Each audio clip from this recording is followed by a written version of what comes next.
हम लोगों ने पिछले लेक्चर में पढ़ा था ब्रीफली कि विटामिन क्या होता है, विटामिन के क्लासिफिकेशन क्या है। But today I am going to discussing one by one vitamin A क्या होता है, their chemical names, formula, their source and their deficiency. ये आपको पढ़ना है। अब बोर्ड के एग्जामिनेशन में यही क्वेश्चन आएंगे। पूछा जा सकता है किसी विटामिन का नाम पूछा जा सकता है, केमिकल नाम, उसका फार्मूला पूछा जा सकता है, या फिर उस विटामिन का रिच सोर्स क्या है, या वो विटामिन का स्रोत क्या है। दूसरा पूछा जा सकता है उसकी डिफिशियंसी से होने वाला जो रोग है, डिजीज, वो पूछा जा सकता है। तो बिना समय गवाए let's to start vitamin A.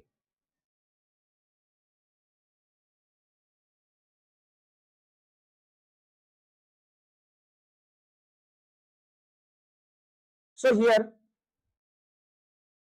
I discuss first vitamin A. You can also say vitamin A1, vitamin A कहिए या फिर विटामिन A1 कहिए। Their chemical name is retinol और जीरोफ्थाल। इसका जो रासायनिक नाम है वो रेटिनॉल है या फिर जीरोफ्थाल है। ये जो रेटिनॉल या जीरोफ्थाल, रेटिनॉल या जीरोफ्थाल, ये जो वर्ड है ये इसके डिजीज से ही आया है। रेटिना, इसकी डिफिशियंसी से रेटिना इफेक्ट होता है। इसके डिफिशियंसी से ही जो आंख में ढेर सारा प्रॉब्लम आती है, जिसमें कंजक्टिविटी हो जाती है या फिर कॉर्निया ड्राई हो जाता है। तो ऐसे दशा में इसका नाम रेटिनॉल या जीरोफ्थाल पड़ा हुआ है।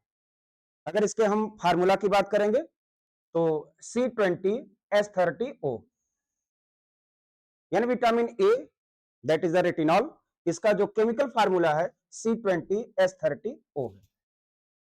इसमें जो O है वो OS के रूप में है, सो इट्स नेम रेटिनॉल। यानी यहाँ पे जो ऑल आया है वो इसके एल्कोहलिक ग्रुप को रिप्रेजेंट करता है। वहीं पर जो रेटिना वर्ड इसमें इस्तेमाल किया गया वो आंख से संबंधित है, so it's name retinol. Now इसके हम सोर्स की बात करेंगे, स्रोत की, यानी विटामिन ए किन में पाया जाता है। तो अगर हम जो मांसाहारी हैं उनके लिए अगर हम बात करेंगे तो मछलियों का जो यकृत तेल है, जिसको कि हम लोग कॉड लिवर ऑयल कहते हैं, मछलियों का जो लीवर का ऑयल होता है उसको हम लोग जनरली क्या कहते हैं, कॉड लिवर ऑयल कहते हैं। इसके अलावा मांस में भी, मीट में भी पाया जाता है, अंडे में भी पाया जाता है। इसके अलावा अगर हम शाकाहारी जो खाते हैं वो लोग के लिए अगर हम बात करते हैं तो दूध हुआ, मक्खन हुआ, स्पेशली हम यहाँ पे गाजर की बात करेंगे, पालक की बात करेंगे, जो कि रिचेस्ट स्रोत होता है किसका, विटामिन ए का। वहीं पर कद्दू हुआ, पपीता हुआ, आम हुआ, इत्यादि में भी विटामिन ए पाया जाता है। तो these are the sources of the vitamin A. अब हम लोग जान लेते हैं कि इसकी कमी से क्या रोग होता है।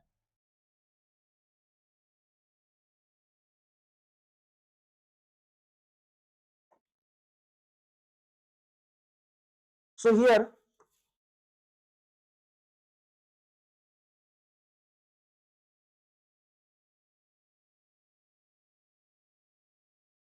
कमी से होने वाला रोग, यानी विटामिन ए की कमी से होने वाला रोग, जिसमें रतौंधी होना, जिसको कि हम लोग इंग्लिश में बोलते हैं नाइट ब्लाइंडनेस।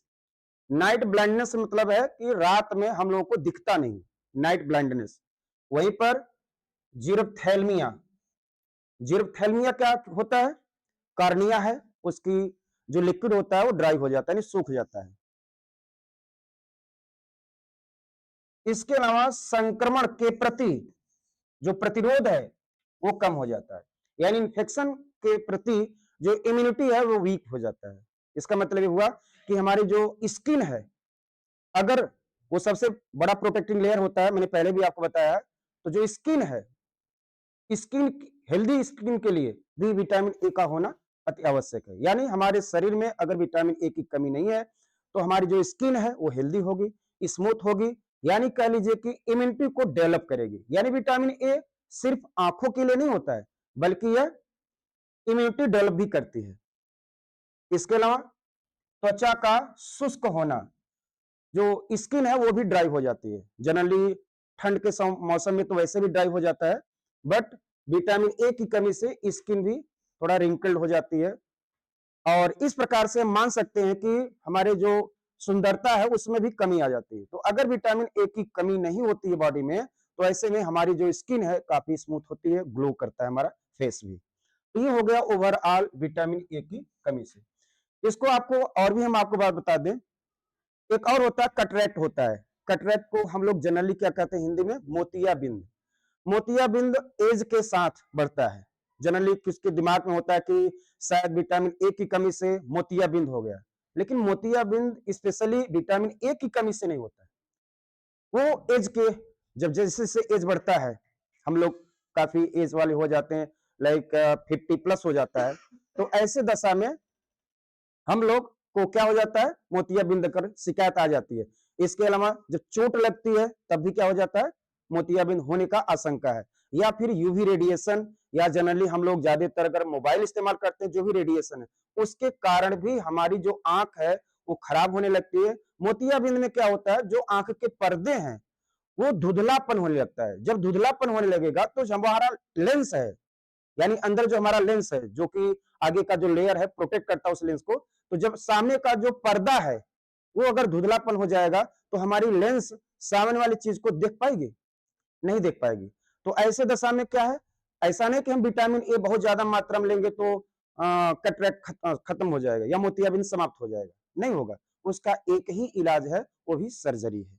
तो सर्जरी में क्या करते हैं, लेंस के सामने की जो स्किन होती है आंख की, यानी जो पर्दा होता है, उसको काट करके निकाल दिया जाता है, और निकालने के बाद लेंस तुरंत लगा दिया जाता है। यानी विद इन 5 मिनट का काम है ये मोतियाबिंद खत्म करना। आगे का जो लेंस के आगे का जो धुंधलापन पर्दा है उसको काटकर सर्जरी करके डॉक्टर निकाल देता है, जो आई का स्पेशलिस्ट डॉक्टर होता है, और निकाल करके फिर लेंस आपको लगा देता है और आप बहुत अच्छा से देख सकते हैं। तो मोतियाबिंद कभी जब बात आती है तो दिमाग मत लगाइएगा कि हाँ विटामिन ए की डिफिशियंसी हुआ है। जनरली एज जब बढ़ता है तब हो जाता है समय के साथ साथ, या फिर चोट कभी लग जाता है, या यूवी रेडिएशन में ज्यादा आप हैं, या फिर कह लीजिए कि रेडिएशन आपकी आंखों तक ज्यादा पड़ रही है, तो धीरे धीरे जो लेंस के सामने में जो आंख का पर्दा है उसमें धीरे धीरे धुंधलापन आने लगता है, और इस हिसाब से आपको मोतियाबिंद हो जाता है। यानी कि मोतियाबिंद का मतलब होता है कि आपको साफ साफ दिखता नहीं है, कभी कभी बायोपिक टाइप का डिजीज हो जाता है, यानी कि एक इंसान दो, यानी एक चीज दो दिखती है, ऐसा लगेगा सामने दो है। तो यह कटरैक्ट जिसको हम मोतियाबिंद कहते हैं। तो ओवरऑल जो विटामिन ए की कमी से होता है वो नाइट ब्लाइंडनेस होता है और जीरोथैल्मिया होता है। Okay, are you understand? Okay, now next vitamin हम लोग देखेंगे जो कि काफी कॉम्प्लेक्स है।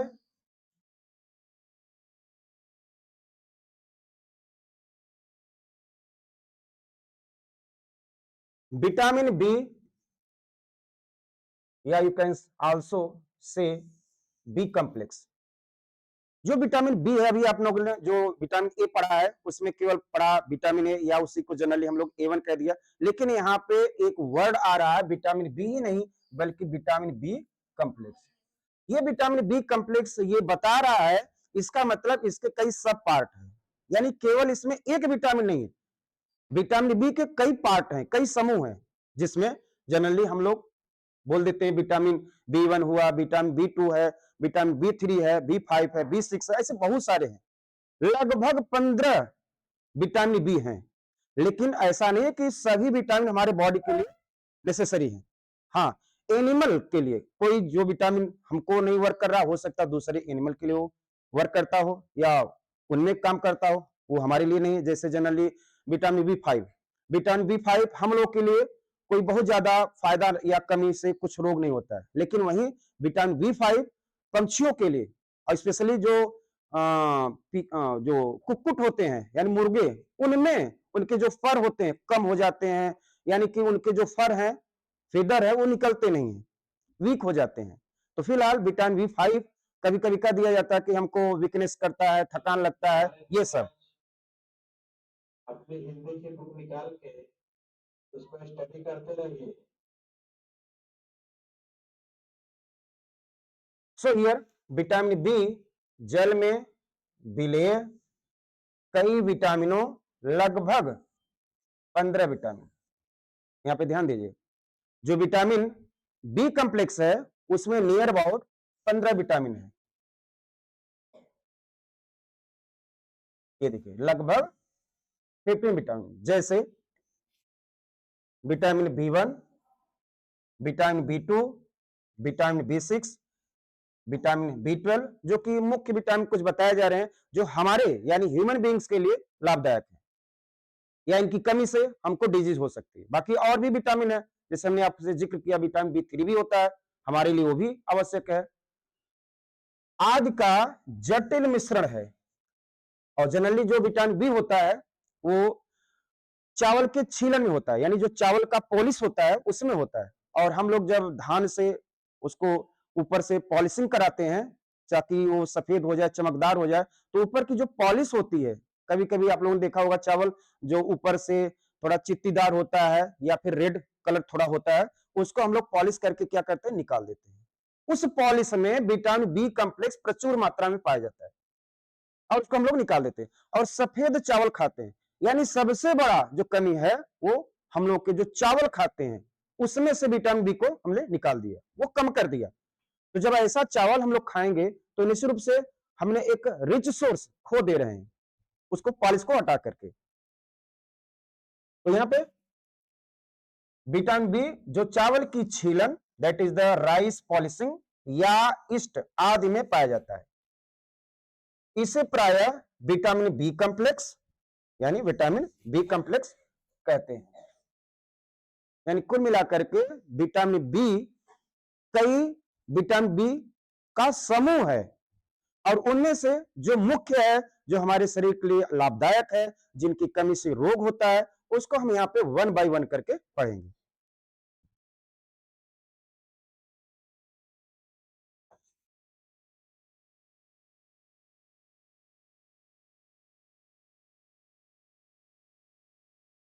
सो here first we studied vitamin B one के बारे में। बी1 के बारे में हम लोग थोड़ा यहाँ पे देखेंगे डिटेल में। इसका केमिकल नेम थायमिन या इसी को एन्यूरिन भी कहते हैं, थायमिन या एन्यूरिन। अब इसका अगर फार्मूले की बात करेंगे C12H18N4Cl2OS, यानी कि यह ऐसा विटामिन है जिसमें सल्फर भी है, इसीलिए इसको हम जनरली थायोमीन भी कहते हैं। जो थायो शब्द आया है वो सल्फर के लिए है, या फिर इसी को हम लोग एन्यूरिन भी कहते हैं। तो केमिकल नेम है थायमिन या फिर एन्यूरिन। बोर्ड के एग्जाम में पूछा सकता है कि विटामिन बी1 का केमिकल नेम क्या है, तो वो क्या है, थायमिन या एन्यूरिन। इसका जो फार्मूला होता है वो C12H18N4Cl2OS होता है। हम सोर्स की बात कर लेते हैं। What is the source of vitamin B1?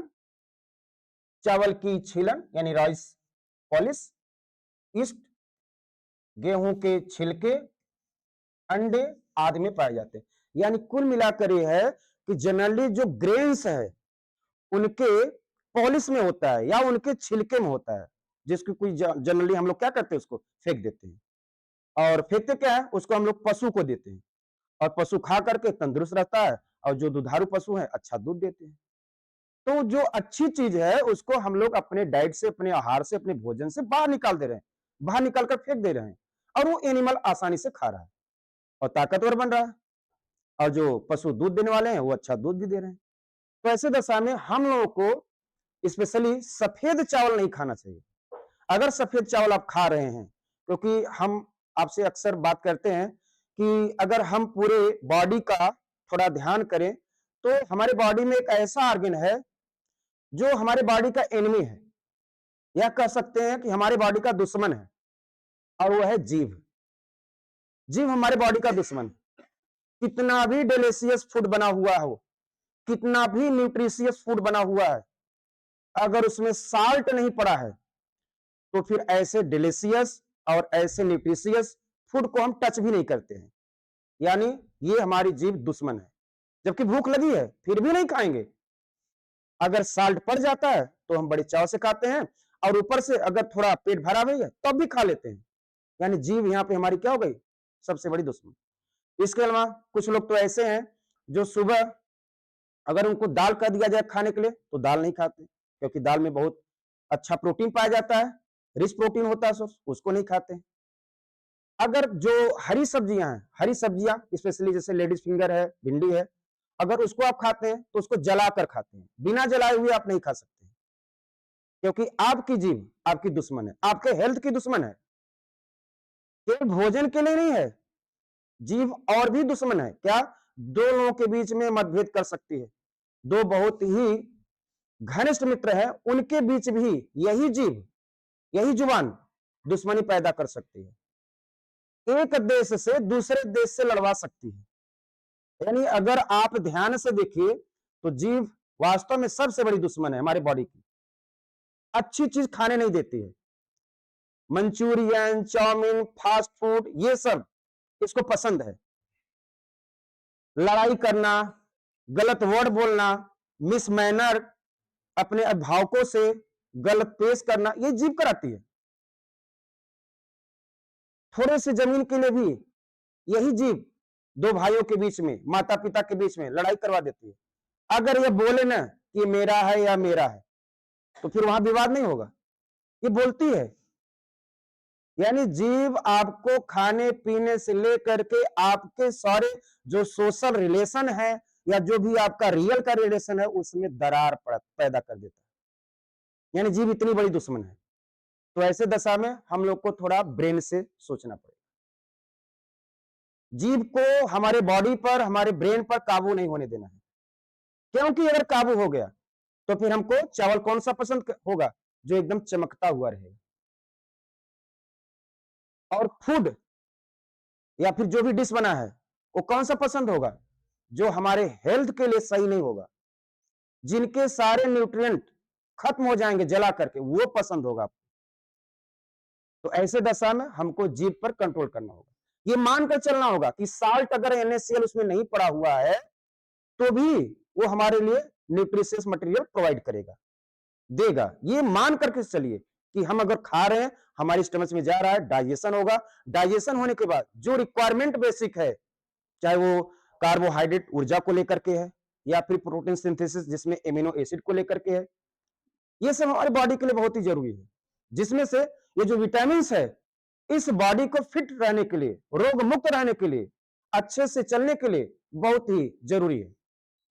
तो आई होप कि आपको समझ में आ गया होगा कि हाँ, जीभ जो स्वाद लेती है केवल उसका नहीं सोचना है, उसके बारे में नहीं कुछ कहना है, या केवल उसी के साथ नहीं चलना है, हमको यह भी देखना है कि क्या जो हम खा रहे हैं हाइजीनिक है, क्या ये हमारे लिए, हमारे लिए जो सप्लीमेंट है, हमारी बॉडी के लिए जो रिक्वायरमेंट है, जो न्यूट्रिशनल सप्लीमेंट है, क्या ये रोक रही है या प्रोवाइड करा रही है। यानी वो फूड मटेरियल हम लोग इस्तेमाल करेंगे, भले स्वाद हमको न मिले, लेकिन वो फूड मटेरियल इस्तेमाल करेंगे जो हमारी बॉडी के लिए बहुत ही नेसेसरी है।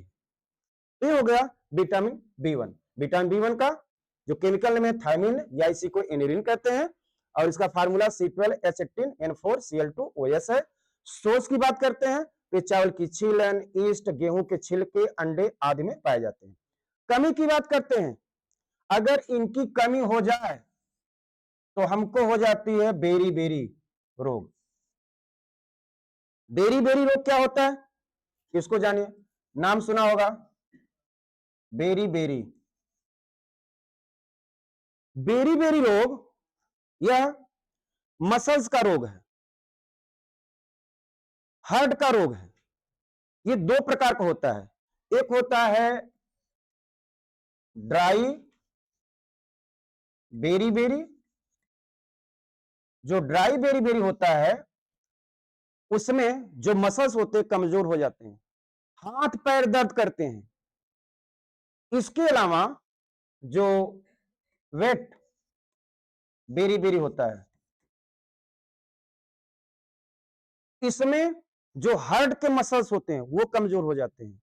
यानी कुल मिलाकर ये कह सकते हैं कि ये जो विटामिन B1 है, अगर इसकी कमी होगी तो हार्ट फेल्योर भी हो सकता है, क्योंकि हार्ट बीट तभी करेगा जब जो हार्ट के मसल्स हैं वो कंट्रैक्ट होंगे, रिलैक्स होंगे, कंट्रैक्ट होंगे, रिलैक्स होंगे, और वही वीक हो गया तो ऐसे दशा में हार्ट फेल्योर भी होने के चांसेस है। आज आप लोगों ने देखा होगा कि जनरली जो पेशेंट है, कोई भी मतलब पर्सन, चाहे पेशेंट की बात नहीं, कोई पर्सन हेल्दी पर्सन है, काम कर रहा है, पहले क्या होता था कि किसी को अटैक आता था तो ये होता था भाई फर्स्ट अटैक है, अभी ये इसको समय मिल गया है, अपना इलाज ट्रीटमेंट करवाएगा।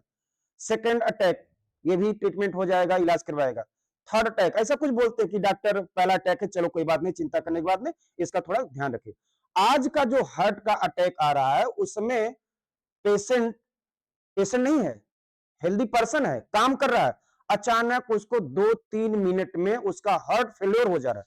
अब भाई हार्ट फेल्योर हो जा रहा है तो सामने वाला या फिर कोई भी डॉक्टर यही कहेगा कि भाई इसको कभी हार्ट अटैक तो आया नहीं। घर के जो भी हैं लोग, पर्सन, वो कहेंगे कि भाई इसको कभी हार्ट अटैक आया नहीं था, ये पहली बार हुआ है और 3 मिनट में ये डेड कर गया है, हॉस्पिटल तक भी नहीं पहुंच पाया है। उसमें क्या हुआ, अचानक सांस फूलने लगा और पानी मांगा, पिया, या फिर पसीना होने लगा और 3 मिनट में उसका काम तमाम हो जाता है। तो आपको लगता है कि नहीं ये हार्ट की कोई बीमारी थी? नहीं जी, वो बीमारी कुछ नहीं थी, विटामिन बी1 की कमी थी। इसको आप हल्के मत लीजिए। विटामिन बी1 की कमी से जो हार्ट के मसल्स होते हैं वीक हो जाते हैं। ऐसे दशा में अचानक कभी भी हार्ट रुक सकता है, जिसको कि हम लोग हार्ट फेल्योर के नाम से जानते हैं। तो जो ड्राई बेरी-बेरी होता है उसमें हार्ट फेल्योर हो जाता है। इसका मतलब है कि अगर आप लोग विटामिन बी1 पर्याप्त मात्रा में आपके बॉडी में नहीं है, यानी जित पर्याप्त मात्रा से मतलब जितना उसके नीड है बॉडी को, नहीं है, तो ऐसे में बेरी-बेरी रोग हो जाता है। तो बेरी-बेरी रोग क्या होता है? 2 टाइप्स के होते हैं, ड्राई और वेट बेरी-बेरी। इसके अलावा विटामिन बी1 की कमी से भूख नहीं लगता है। पेशियों का कमजोर होना, यानी मसल्स कमजोर हो जाता है, जो कि हमने जिक्र किया है, मसल्स कमजोर होने के लिए जिक्र किया है कि 2 टाइप्स के होते हैं। एक होता है हाथ पैरों की मसल्स कमजोर हो जाता है, जिसको कि हम लोग जनरली ड्राई बेरी-बेरी कहते हैं। वहीं पर जो हार्ट की बात आती है, जो कि उसके जो मस्कुलर्स हैं वो वीक हो जाते हैं, तो फिर ऐसी दशा में, क्योंकि हार्ट पंपिंग करता है, शायद इसीलिए ब्लड पंपिंग करता है, क्योंकि ब्लड लिक्विड फॉर्म में होता है, इसीलिए शायद वहां पे उसको वेट बेरी-बेरी के नाम से जानते हैं। तो ओवरऑल विटामिन बी1 की कमी से बेरी-बेरी हो सकता है, जो कि बहुत ही खतरनाक बीमारी है।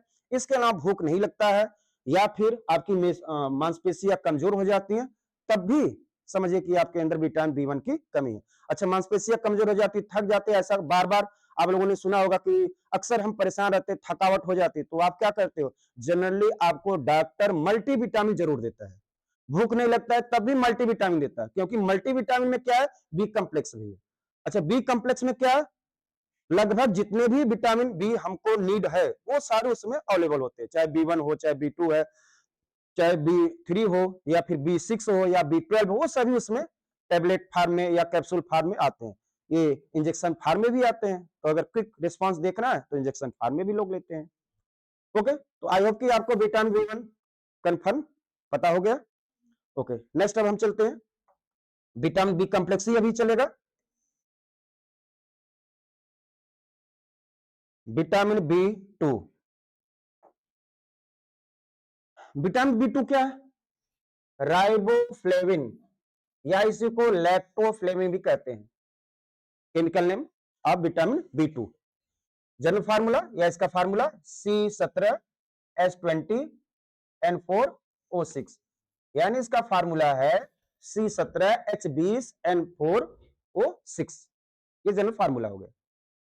सोर्स की बात करते हैं विटामिन बी2 की, चावल की छीलन, राइस पॉलिश आपको छोड़ने वाला नहीं, चाहे विटामिन बी1 की बात कही जाए या फिर विटामिन बी2 की बात कही जा रही है, या पूरा विटामिन बी6 या फिर विटामिन बी कॉम्प्लेक्स की बात करें, तो राइस पॉलिश में आपको पर्याप्त मात्रा में विटामिन बी मिल रहा है।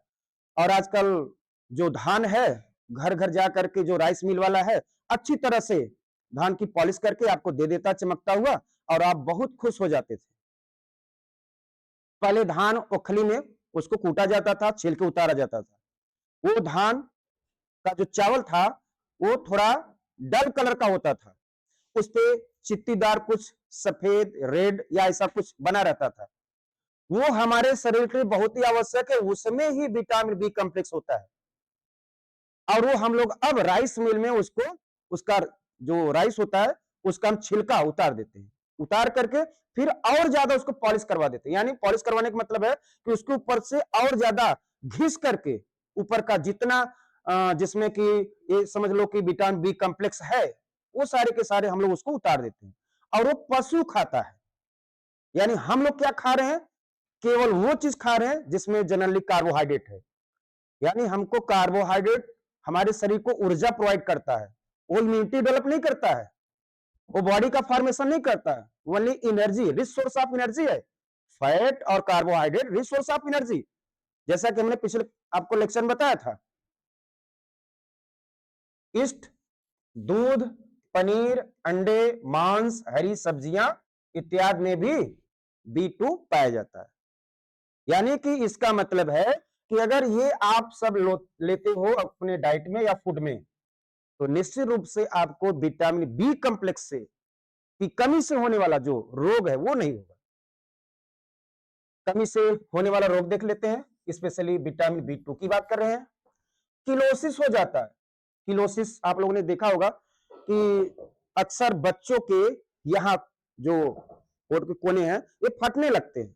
अगर आपका ये होठ के कोने फटने लगते हैं तो समझिए आपको किलोसिस हो रहा है। किलोसिस होने का मतलब नहीं है वो विटामिन B2 की कमी हो रही है। किलोसिस तो नाम दिया गया है, लेकिन समझिए ये क्या हो रहा है, विटामिन B2 की कमी हो रही है। अर्थात होठों और मुंह के कोनों का फटना, होठ भी फटता है और मुंह के कोने भी फटते हैं। अब ऐसा नहीं है कि हमारे जो होठ है वो रूखे हैं, ये रूखा सोच करके हम चलिए ठीक है जो मॉइस्चराइजर होते हैं, वेसलिन वगैरह होते हैं, ये हम लोग लगा देते हैं, या लिप बाम वगैरह हम लोग जनरली लगा लेते हैं। तो मॉइस्चराइजर हम लोग लगा लेते हैं, ग्लिसरीन लगा लेते हैं, ताकि हमारा होठ क्या हो, मुलायम साफ हो, फटे ना। लेकिन भाई तब भी फटेगा। क्यों फटेगा? क्योंकि आपके अंदर विटामिन B2 की कमी हो जा रही है। इसके अलावा और क्या होता है, जीभ पर दाने निकलना। आप लोग कहते हो जीभ पर छाले निकल आए हैं, तो क्या करते हो, जाकर के ग्लिसरीन लाते हो मार्केट से, मेडिकल स्टोर से ग्लिसरीन लगाते हो। तो जीभ पर अगर छाले निकल रहे हैं तो छाले निकलना शो कर रहा है कि आपको विटामिन B2 की कमी हो रही है। यानी जो डिजीज हो रहे हैं ये मत सोचिए कि रोग हो रहा है, ये सोचिए कि किसी की कमी हो रही है, उसका वो रिजल्ट है। उस रिजल्ट यानी आपका ब्रेन आपको इंडिकेट कर, आपकी बॉडी आपको रिस्पॉन्ड कर रही है कि भाई किसी चीज की कमी है। तो कमी है कैसे, वो तो बताएगी नहीं ना। उसके सेल चिल्लाएंगे क्या, हमारे बॉडी का सेल, कि हमको ये चीज कमी है, जल्दी जल्दी इसको दो। तो वो डिजीज के रूप में दिखाएगा, बॉडी आपको रिस्पॉन्ड कर रही है कि ये देखो छाले निकल रहा है। छाले निकलने के अलावा होठ फट जा रहे हैं, होठ के जो इधर मुंह के कोने हैं वो फटने लगे हैं, तो समझो क्या हो गया, इनको विटामिन B2 की कमी हो गई। रोग नहीं हुआ, विटामिन B2 की कमी हो गई। वो तो बॉडी रिस्पॉन्ड कर रही है, रोग के रूप में दिखा रही है कि देखो ऐसा ऐसा हो रहा है, सोच लेना कि आपके अंदर विटामिन B2 की कमी हो रही है। इसके अलावा जंतुओं की वृद्धि मंद होना। जो एनिमल होते हैं उनका जो वृद्धि है वो भी, यानी ग्रोथ, वो भी रुक जाने लगती है, या रुक जाती है, कम हो जाती है। तो सोचिए आपके बॉडी में ये सब डिजीज ना हो, इसके लिए तो आपको चावल को पॉलिश नहीं कराना है, क्योंकि चावल के पॉलिश में बड़े पैमाने पर बी कॉम्प्लेक्स है। तो आप सभी लोग चावल को पॉलिश न कराएं, और बिना पॉलिश किया हुआ चावल आप लोग बहुत अच्छे से खाइए, तो शायद इसकी कमी नहीं होगी। यानी इसके लिए आपको बहुत ज्यादा पैसा खर्च करके कि नहीं हमको फ्रूट लेना है या फिर सब्जियां लेना है तो हम हेल्दी रहेंगे, नहीं। जनरली जो लोग आपकी आदत पड़ी है चावल खाना, आलू खाना, भाई चावल खा रहे, आलू खा रहे हो, सब क्या खा रहे हो, कार्बोहाइड्रेट। तो केवल कार्बोहाइड्रेट से ही बॉडी चलती है? बॉडी तो चलती है और बहुत सारी चीजों से। हाँ ठीक है, बॉडी को चलाने के लिए ऊर्जा चाहिए, कार्बोहाइड्रेट चाहिए, लेकिन ऐसा नहीं कि हम केवल कार्बोहाइड्रेट ही लेते रहे, तो दियर डिफिशियंसी हो गई। तो आई होप कि आपको समझ में आ गया होगा विटामिन B2 की कमी विटामिन बी2 का सोर्स, विटामिन बी2 का नाम और उसका formula. Okay, now next vitamin की हम बात करते हैं। विटामिन बी3,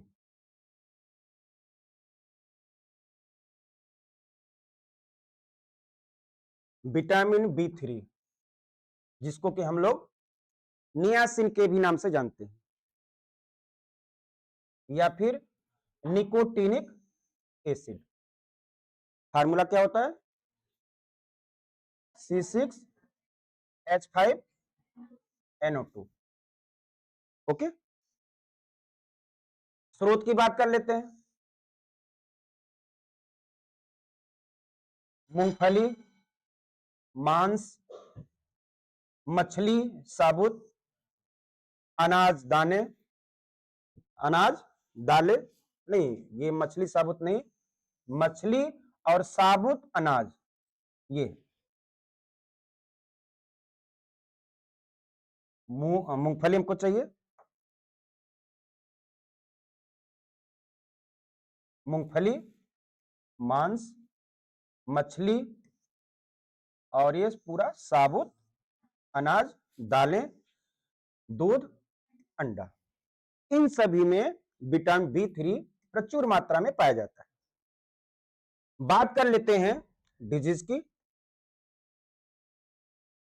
तो इनकी कमी से होने वाला जो रोग है वो पेलाग्रा है। पेलाग्रा एक ऐसा डिजीज है जो एक डिजीज नहीं होता है, उसमें कई हमको सिम्पटम देखने के लिए मिलते हैं, जिसमें डर्मेटाइटिस हो जाता है। डर्मेटाइटिस का मतलब होता है त्वचा पर काले या खुरदरे चकत्ते पड़ जाते हैं स्किन पर। इसके अलावा डायरिया भी हो सकता है, बार बार दस्त। आप लोगों ने देखा होगा कि डायरिया जब किसी को होता है तो कहते थे भाई कि अमेबिक है या किस प्रकार की डिसेंट्री है, डॉक्टर दवा देते था।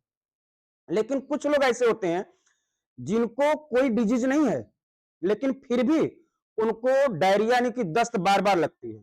तो बार बार दस्त लगना ये शो कर रहा है कि आपके बॉडी में विटामिन बी3 की कमी हो गई।